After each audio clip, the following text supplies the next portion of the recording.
This is John Cola with OKRaw.com. Today I have another exciting episode for you, and we're going to answer one viewer's question that I got in an email or a YouTube comment or a Facebook comment. I can't remember where I got it because I was looking up for it and I was going to actually read it verbatim, but I can't remember where it was, so at last we're just going to answer the question from what I remember. So one of the viewers wrote in and said, "Hey John, I need your help, man. Raw food is causing my face to wrinkle." So what it is specifically is that I guess the viewer started eating a plant-based diet with lots of fruits and some vegetables and small amounts of nuts and seeds, but not a lot, but no avocado or maybe no coconut or something like that. So like very low fat. And I guess she has been seeing that her face is getting more wrinkled than when she started. And this is not a good thing when your face starts to wrinkle, because that's, in my opinion, definitely means something. And in my opinion, raw food is actually anti-aging and will keep your skin nice and supple if done properly. I mean, any diet could definitely mess you up if not done properly. So we're going to answer my question on this. So the thing is, in a raw foods diet or even in a SAD diet, you want to have a balanced diet. I don't know about a balanced standard American diet.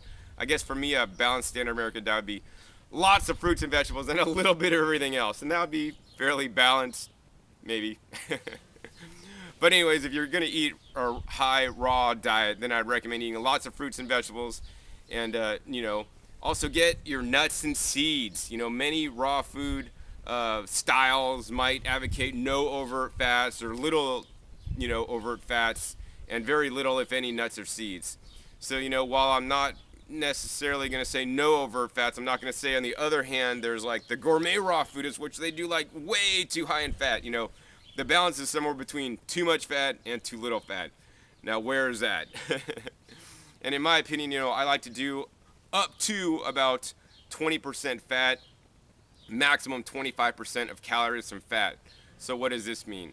On a daily basis, I eat maybe 1 or 2 handfuls of nuts and seeds a day, and or avocado and or coconut. And I alternate each and every day, and I'm always eating different foods. I'm not eating like coconut today, coconut tomorrow. I'm eating like coconut today. I had tahini dressing last night for dinner, and then the previous night before that I had a macadamia nut dressing. And I usually eat my nuts blended up so I get better digestion of them in the evenings, during my nice large 1-pound salad meal. So I think, definitely fats, in my opinion, and getting the right kind of fats are very important in a raw foods diet. I want to really encourage you guys to seek out omega-3 fatty acid nuts and seeds, actually. So if you're going to eat some nuts, maybe go for the walnuts instead of the almonds. If you're going to eat some seeds, maybe go for the flax seeds or hemp or chia instead of like the sunflower or the sesame, because they tend to have more omega-3s. And I have seen, and including myself, in some people, they get their fatty acid profile done and they have far too many omega-6s, and that's the problem with the standard American diet. Far too much 6, not enough 3s. And even in my diet that I pay attention to, I wasn't as good on the 3s as where I'd like to be. That being said, if you do eat no overts, right, no overt fats, then your omega-3 to 6 balance has a high probability of actually being in range normally, because you're eating a lot of leafy greens, with your fruits. And the leafy greens actually have lots of omega-3s in there, but the problem is when you start eating nuts that contain omega-6s, like almonds, are like 2,000 to 1 omega-6 to omega-3. So if you're eating nuts, almonds, you're jacking up your ratios. So in my opinion, eating enough fats in a raw foods diet is absolutely critical, and I try to go no more than 25%. I kind of keep it in the range between 15 and 20. That's kind of where I feel best at. If I go no overts, it's cool. I could do it for, a couple days, and I do that sometimes. And, I feel best between 15 and 20. If I go too much, then I'm kind of feeling sluggish, like I don't want to do nothing, and I feel like a sloth. So you don't want to eat too many fats by any reason.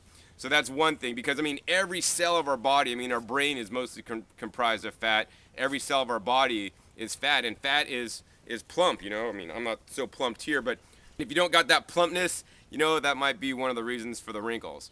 Another reason, in my opinion, which is probably far more critical, is this one, and I talk about this a lot in my show, is stay hydrated. Very important, whether you're eating a standard conventional diet or you're eating a raw diet, whether you're eating a half vegan, half raw, whatever diet you're eating, I don't know, whether paleo diet, I don't care. You need to stay hydrated.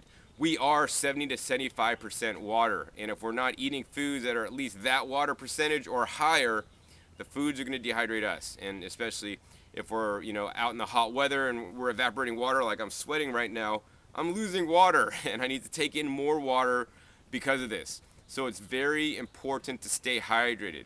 Just because you're eating a fruit and vegetable diet does not necessarily mean you're getting all the moisture or water you need from your fruits and vegetables.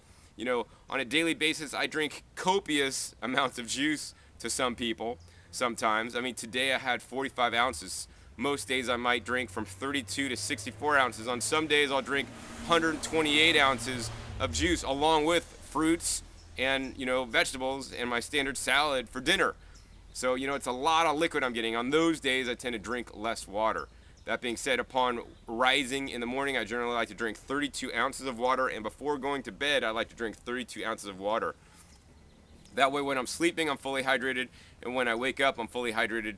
And then after that kind of water, quote unquote, runs out and I feel hungry, that's when I finally eat my breakfast. And that's usually happening around noon, actually, because I don't like to eat at any particular times.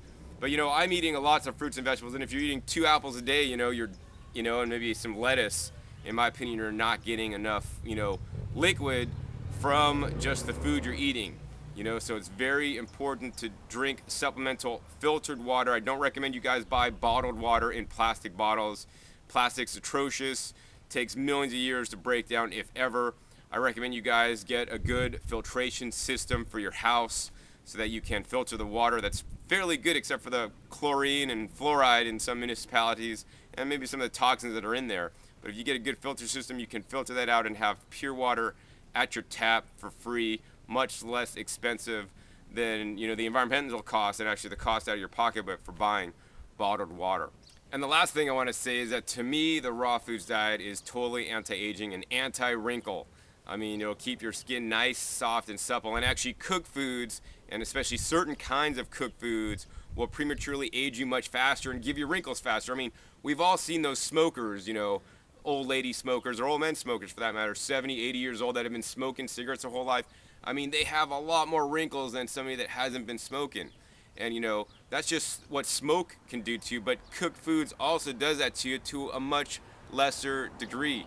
I mean, for example, if you cook foods, you can create carcinogens such as heterocyclic amines, AGEs, or advanced glycation end products. And this is when we're heating things at high temperatures, and actually just heating, the fact of heating meat will produce toxins in itself. So if you don't eat meat or eat much less meat, you're going to create less toxins. If you cook your food at lower temperatures instead of higher temperatures, you're also going to create less toxins.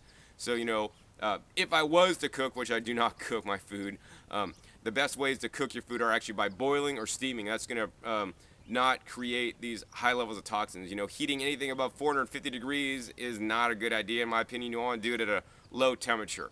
Of course, frying and microwaving your food, in my opinion, are the worst way by far to cook foods. I perfectly think that, if you're eating, some steamed and boiled foods along with a lot of raw foods, and they're whole plant-based foods, I personally think you're going to be a lot healthier than everyone else. I personally choose to just eat all raw foods because that's kind of just what I've been doing for a long time, and it's working for me. But I always encourage you guys to find out what works for you, and if something's not working right, reach out, ask people. But more importantly, do some research on your own and try different things. So try drinking more water. Try drinking more fresh juices, which is literally, extracted water from the plants. I like to drink coconut water, actually, to keep me hydrated instead of just bottled water, because coconut water is nature's filled water, electrolyte-rich water-containing vessel. All right, so hope you guys enjoyed this quick episode about why raw foods is potentially giving so many wrinkles. Hope it's helpful, and you could stay more hydrated, eating more fresh fruits and vegetables, and be anti-aging instead of pro-aging. Once again, my name is John Kohler with OKRaw.com. We'll see you next time, and remember, keep eating your fresh fruits and vegetables. They're the best.